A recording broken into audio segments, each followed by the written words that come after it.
Hello friends, नमस्कार. उत्तम रेसिपीजमध्ये तुमच्या सर्वांचं खूप खूप मनापासून स्वागत आहे. तर फ्रेंड्स, आज आपण छान मस्त असा कच्च्या कैरीचा चटपटीत असा मुरब्बा करणार आहोत. आणि हा मुरब्बा तुम्ही वर्षभर करू शकता. खायला खूपच छान लागतो. जेव्हा पण आपल्याकडे भाजी वगैरे नसेल, आता पावसाळा सुरू होतोय तर भाज्या मार्केटमध्ये कमी येतात किंवा पावसाळ्यामध्ये भाज्या अमुक नेमक्याच भाज्या येतात. तर आपल्या घरी भाजी नसेल ना, तर आपण हा मुरब्बा जर करून ठेवला स्टोर करून, तर चपाती बरोबर किंवा भाकरी बरोबर हा मुरब्बा खायला खूपच छान लागतो. तुम्ही नक्की ट्राय करा. किंवा हा मुरब्बा आपण तोंड लावणी म्हणजे साईड डिश म्हणून पण आपण हा ठेवू शकतो. वर्षभर राहतो, काही खराब होत नाही. आणि आपण गुळाचा बनवतो आहे. तर मी काय केलं आहे, कच्च्या 2 कैऱ्या घेतल्या आहे. ह्या बघा, ह्या कशा मोठी कैरी येते ना, तोतापुरी, ती कैरी घेतली, स्वच्छ धुतली, पुसली आणि त्याची साल असते ना, स्किन, ती काढून टाकली साल आणि किसणीवर असं किसून घेतली आहे. हे बघा.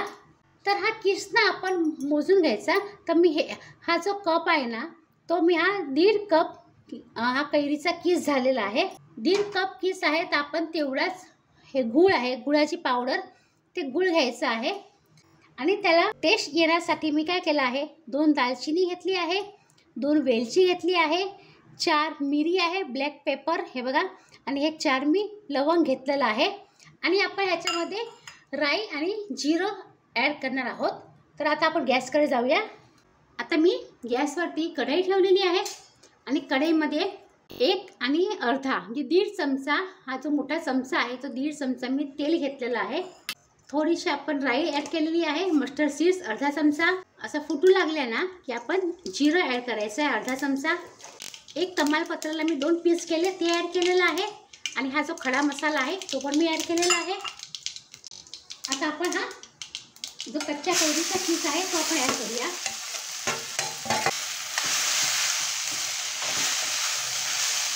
छान असं आपण मिक्स करून घ्यायचा. हा जो आपण तडका दिला ना, त्याच्यामुळे मुरब्ब्याला छान असा टेस्ट येतो आणि सुगंध पण खूपच छान येतो. थोडंसं आपण मीठ ॲड करूया.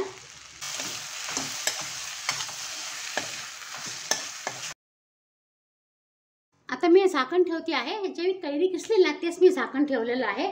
आणि एकदम मंद गॅसवरती आपल्याला 1 ते 2 मिनिटं शिजवून घ्यायचं आहे. 2 मिनिटं झालेली आहे. व्यवस्थित आपण ढवळून घेऊया. आणि मी ह्याच्यामध्ये गूळ ॲड करते आहे.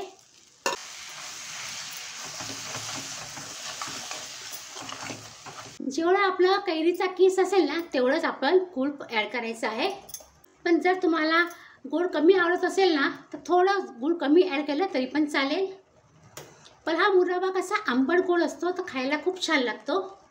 म्हणून मी जेवढी कैरी तेवढंच गूळ ॲड केलेलं आहे. आता ना ह्याच्यात तिखटपणा येण्यासाठी आपण थोडीशी मिरची पावडर आणि थोडासा मी गरम मसाला ॲड केलेला आहे. छान असं आपण मिक्स करून घ्यायचं. तुम्हाला जर ह्याच्यामध्ये बडीशेपची पावडर ॲड करायची असेल तर बडीशेपची पावडर किंवा अख्खी बडीशेप अर्धा चमचा पण ॲड करू शकता. त्याचा पण टेस्ट खूप छान लागतो. 3 ते 4 मिनिटांमध्ये छान असा आपला मुरब्बा तयार होतो आहे. है ना, असं घट्टसर झालेलं आहे, असं चिकट चिकट झालेलं आहे व्यवस्थित. हे बघा.